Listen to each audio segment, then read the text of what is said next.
자, 오늘 우리가 오후 시간에 볼 성경은 남유다가 멸망 직전에 있는 그 시대의 점에서 오늘 선지자 오바다가 등장하게 됩니다. 오바다서는 딱 딸랑 한 장 있습니다. 성경에서 딸랑 한 장이라 엄청 짧은 성경 중에 하나인데 이 안에 들어있는 메시지가 좀 강한 메시지가 되어 있죠. 어, 시기적인 것은 대략 남유다가 멸망할 점 정도. 그래서 예레미야와 에스겔 사역 그 정도쯤 해서 아마 이 오바다스가 사역했다라고 우리가 좀 추정해 봅니다. 왜냐하면 오바다스는 성경을 우리가 읽어봐도 정확하게 어느 왕 때에 오바다가 사역을 시작했다라는 게 없기 때문에 우리가 추정해 보는 수밖에 없습니다. 그런데 예레미야서하고 오바다의 말씀이 좀 비슷한 부분이 있어요. 그렇다면 서로 간에 오바다나 예레미야가 서로 간에 영향을 좀 주고받았기 때문에 아니면 제자라든지 그런 어떤 관계가 있기 때문에 아마 비슷하게 글이 담지 않았나 보여집니다. 그래서 이 오바다스는 어, 에레미야와 에스겔 선지자가 사역하는 그 시대, 그 정도의 오바다 선지자도 사역했다라고 보여집니다.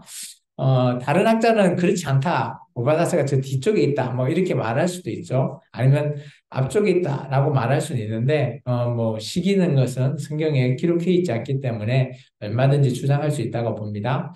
오바다는 이제 이스라엘이 주 타깃은 아니에요. 에돔이라고 하는 이스라엘의 형제 나라, 이 형제 나라가 남유다가 멸망당할 때 하는 형태를 보고 하나님께서 이 선지자에게 하신 말씀입니다. 그래서 에돔 너는 그렇게 하면 안 되는데 왜 형제 나라가 멸망할 때 도와주지는 못할지언정 도와주지 않고 더 멸망시키는데 동조를 했다라고 얘기하고 있습니다.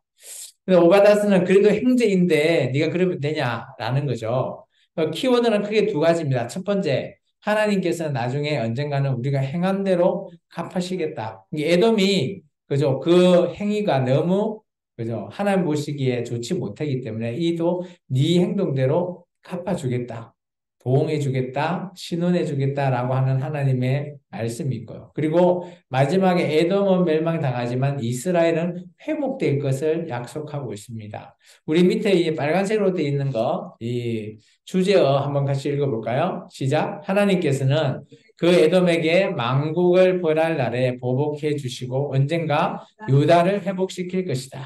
이게 에돔은 멸망시키겠다라는 거예요. 언젠가는. 그날에 하나님, 그 하나님에 대한 메시지입니다. 오바다는 크게 한 여섯 가지 정도로 나눠볼 수 있는데요. 오바다라고 하는 뜻은 아바드, 야드 해서 하나님의 종, 여호와의 종, 뭐 이런 식으로 보시면 됩니다. 시대는 제가 좀 전에 설명드렸지만 예레미야와 에스겔의 뭐 동시대 정도로 추정해 볼 수 있다라는 겁니다. 이것은 나중에 뒤에 성경을 통해서 비교 한번 해볼 거고요. 그리고 이 에돔은 교만하다라고 합니다. 오바다서 우리 한번 볼까요? 1장 3절에 보시면 이런 표현이 있습니다. 너의 마음이 교만이 너를 숙였도다. 바위 틈에 거주하며 높은 곳에 사는 자여. 이 실제 에돔이라고 하는 이곳은 높은 지역 그리고 누구나 들어갈 수 없는 그런 지역으로 되어 있습니다. 페트라라고 하는 곳, 뭐 보스라, 페트라 이런 지역인데요. 그런 형태를 통해서 그들이 외부에서 침략해 오지 못하는 뭐 철화의 요새 같은 그런 곳이다 보니까 이런 교만한 마음이 있다라는 걸 얘기합니다. 이것도 이제 우리가 그림이나 영상을 통해서 볼 거고요. 그리고 이 에돔이 어떤 죄를 지었나? 그게 형제 나라가 멸망할 때 도와줘야 되는데 도와주지 않고 반대편에 서서 이 나라가 멸망당하게끔 더 동조했다라는 거죠. 우리 이것은 좀 읽어봐야 될 것 같습니다. 오바다스 1장 10절에서부터 12절입니다. 10절에서 12절 한번 읽어주시겠습니까?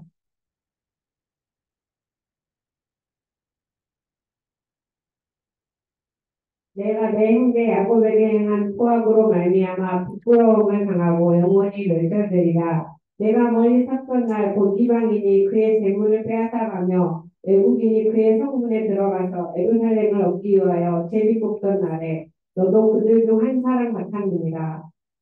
내가 형제의 날 곧 그 재앙의 날에 강간할 것이 아니며 유다 자손이 쇠망하는 날에 기뻐할 것이 아니며 그 고난의 날에 내가 입을 크게 벌릴 것이 아니며 여기까지요. 예. 우리 줄을 몇 개 끊으면 좋겠어요. 이 에돔의 죄가 뭐냐? 첫 번째, 10절에 보면 형제가 포악으로 말미암아 부끄러움을 당할 때 당하고 영원히 멸절되는 그때에 11절에 봐보시면 그죠? 어, 곧 이방인이 그의 재물을 뺏어가며 외국인이 그 성문에 들어가서 예루살렘 얻기를 위해 제비 뽑던 날에 너도 그들 중 한 사람 같았더라. 거기 줄 거네. 너도 그들 중 한 사람. 그게 에돔이라고 하는 나라죠. 그리고 두 번째, 여기 보면 형제가 재앙을 당하는 날에 뭘 했다? 방관했대요, 방관. 우리 아침에 보니까 시드기야 왕이 예레미야가 죽으려고 하는 때, 그죠? 구덩이에 빠뜨릴 때 그냥 방관만 했죠. 방관했다라는 거예요. 그게 어떻게 보면 에돔의 가장 큰 죄악이라는 겁니다. 그리고 에돔의 멸망에 대해서 얘기하고 있습니다. 우리 15절, 1장 15절 한번 읽어 주시겠습니까? 여호와께서 만국을 벌할 날이 가까웠나니 내가 행한 대로 너도 받을 것인즉 내가 행한 것이 내 머리로 돌아갈 것이라. 그죠? 만국에 벌하는 날, 하나님이 심판하는 그 날에 에돔도 열국이 다 멸망할 때 에돔도 멸망할 거라는 겁니다. 그때 행한 대로 하나님께서 갚으시겠다라는 것을 말하고 있습니다. 이 성경에서 보면 구약이나 신약에 우리가 행위대로 하나님은 그대로 갚아주신다. 심은 대로 거둔다. 이런 그죠? 규칙이 있어요. 성경에. 그래서 하나님께서 우리가 선을 행하면 선을 갚아주시고 악을 행하면 악을 갚아주시겠다라는 그런 표제요. 그것을 우리가 나중에 성경을 통해서 좀 더 살펴볼 거고요. 그리고 마지막에 이스라엘이 회복될 것을 약속하십니다. 우리 오바다스 1장 17절입니다. 제가 읽겠습니다. 오직 시온산에 피할 자가 있으리니 그 산이 거룩할 것이요 야곱 족속은 자기 기업을 누릴 것이다. 라고 되어 있죠. 그 당시에 모든 나라가 멸망당하는데 이스라엘만큼은 이 시온이 어, 예루살렘에 있는 산이죠. 그래서 예루살렘은 기업을 얻고 그곳에서 다시 회복될 거다라고 하는 약속을 가지고 있습니다. 그러면 우리가 이제 먼저 에돔의 교만, 에돔이라고 하는 성, 페트라 성이 어떻게 되어 있는지 사진으로 한번 볼까요? 여기가 이제 페트라라고 하는 곳인데요. 이곳에는 이제 들어가는 입구가 이렇게 높아요. 그래서 입구는 이렇게 좁은데 산이 엄청 높잖아요. 그러다 보니까 외부에서 침략할 때는 길이 오직이 들어가는 입구밖에 없는 거예요. 그러다 보니까 이들은 뭐 전쟁이 일어나도 충분히 막을 수 있다. 그렇게 생각하죠. 이게 시크라고 하는데 그 길을 한번 볼까요? 시크길인데 정말 와 소리가 나옵니다. 혼자에 뽑힌 것 같아요. 네. 제가 말하고 있으신 이거는 이제 김명도 못하는데요. 참되게. 그래서 나무가 가서 찍은 영상입니다. 저는 가보지 않았어요. 제 영상 그랬고. 물수가 있고 수로를 만들었고 이게 수로가 있어서 경사가 살짝 쳐서 물이 밑으로 쫙 흘러내리게 돼 있어요. 이런 수로를 통해서 물이 모아놨어요. 수정.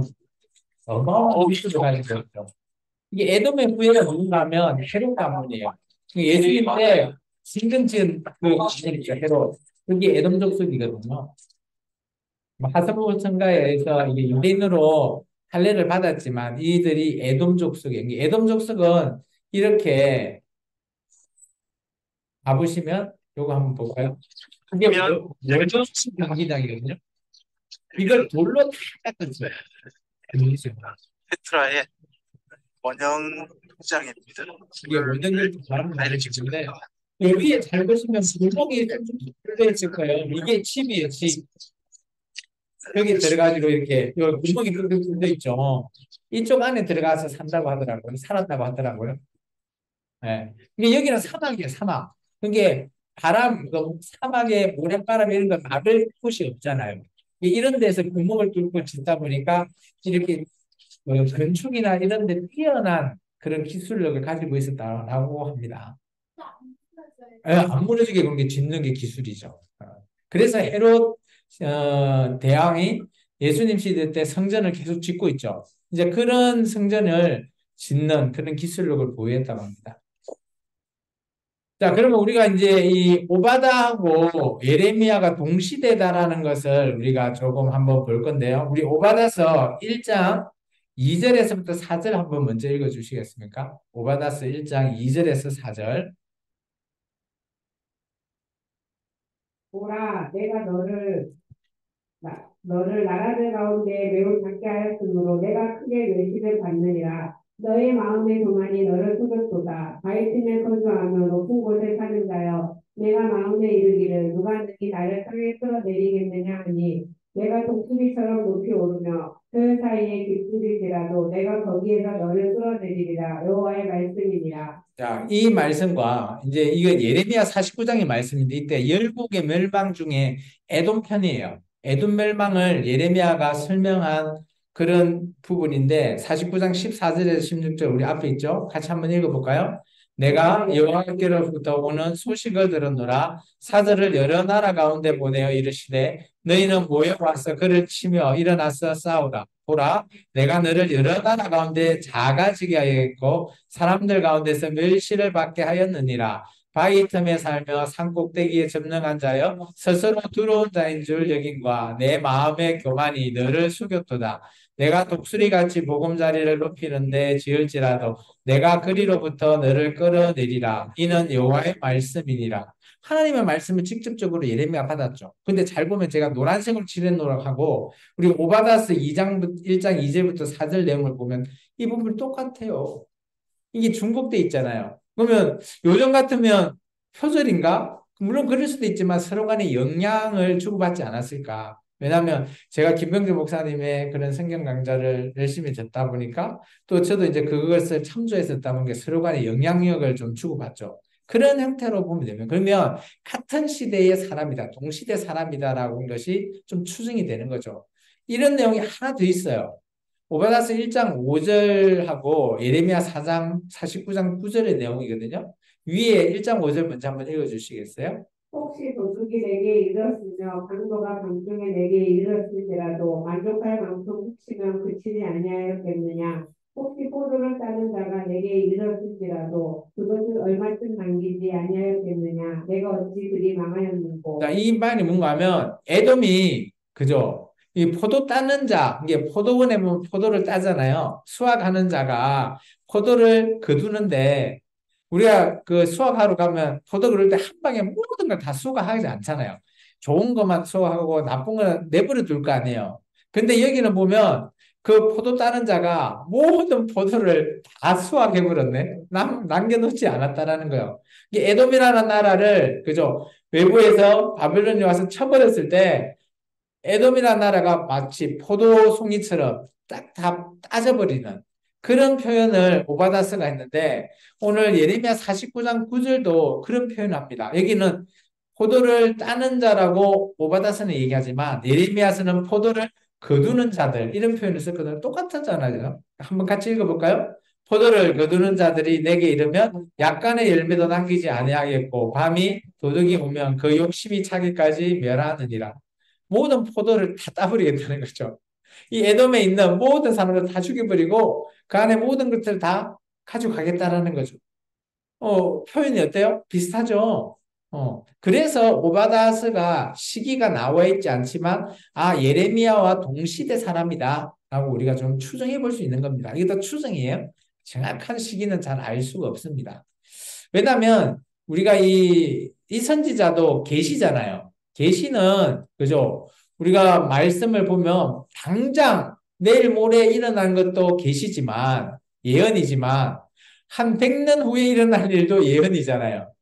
그러다 보니까 이게 과연 동시대인지 아닌지 써놓지 않았기 때문에 알 수는 없다라는 거예요. 그런데 이제 보통 이런 내용으로 추정한다 이렇게만 알고 계시면 될 것 같습니다.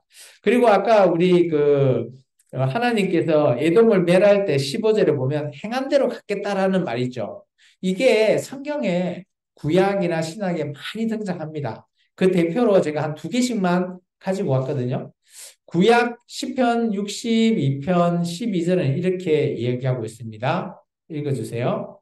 주여 인자 주께 속하오니 주께서 각 사람이 행한 대로 갚으시니이다. 예, 시편에 보면 각 사람대로 행한다. 그리고 이사야서 3장은 이렇게 얘기합니다. 같이 읽겠습니다. 너희는 의인에게 복이 있으리라 말하라. 그들은 그들의 행위를 열매를 먹을 것이며 악인에게는 화가 있으리니 이는 그의 손으로 행한 대로 그가 보응을 받을 것임이니라. 여기는 이제 비교를 했죠. 의인과 악인. 의인은 행한 대로 열매를 먹지만 악인은 자기가 악을 심은 것 그대로 보응을 받는다. 보응은 그죠? 모든 책임을 본인이 다 심은 대로 거둔다라는 거죠. 이게 자기들이 행한 대로 갚는다 이런 표현이 있고요. 신약 성경에도 이런 말이 있습니다. 마태복음 16장에는 이런 표현이 있네요. 같이 한번 먼저 읽어주세요. 인자가 아버지의 영광으로 그 천사들과 함께 오리니 그때 각 사람이 행한 대로 갚으리라. 이게 뭔가 하면 나중에 예수님이 재림할 때 우리가 각 사람 우리가 행한 대로 하나님 앞에 구원받을 때 우리의 행위도 살펴보겠다는 거죠. 우리가 행한 대로 갚아주겠다라는 말씀을 하고 있어요. 그리고 사도 바울은 로마서에 이렇게 얘기하고 있습니다. 2장에 있는 말씀인데 같이 읽습니다. 하나님께서 각 사람에게 그 행한 대로 보응하시되 참고 선을 행하여 영광과 존귀와 썩지 않을 것을 구하는 자에게는 영생으로 하시고 오직 당을 지어 진리와 다르지 아니하고 불의를 따라 행하는 각 사람에게는 진노와 분노로 하시리라. 명확하게 구분되어 있죠. 하나님을 위해서 참고 선을 행하는 자는 그죠? 영생이라는 것을 주실 거고요. 그게 마지막 행한 대로 갚아주는 거고요. 반대로 이 땅에서 악을 이게 악을 행하고 막 나쁜 일을 많이 하면 나중에 하나님께서 진노와 분노로 갚아주시겠다는 거예요. 그럼 우리가 이 땅에서 어떻게 살아야 돼요? 착하게 살아야 하는 거죠. 성경은 한결같이 얘기합니다. 구약이나 신약이나 우리가 이 땅에서 살아갈 때 하나님 보시기에 선하게 착하게 사는 게 답이다라는 것을 계속해서 보여줘요. 그래서 우리가 물론 악인이 잘 살 수도 있어요. 권력이 셀 수도 있어요. 그렇지만 그거 너무 부러워하지 마시라는 거죠. 내가 이 땅에서 하나님 보시기에 착하게 살고 어려운 사람 도와주고 그죠? 그런 걸 돕다 보고 착하게 산다면 하나님이 그거 더 크게 나중에 갚아주시겠다라는 거예요. 어떻습니까? 우리에게 위로가 됩니까? 소망이 되나요? 이게 하나님이 우리에게 주시는 소망의 메시지예요. 오바다서는 이런 겁니다. 같이 이제 이거 읽고 끝낼까 합니다. 같이 읽겠습니다. 우리 형제가 어려울 때 먼저 손 내밀어 주고 서로 도와주고 같이 아파하는 사랑의 공동체가 됩시다. 저는 우리 생명나무 공동체가 이런 공동체가 되었으면 좋겠습니다. 기도하겠습니다.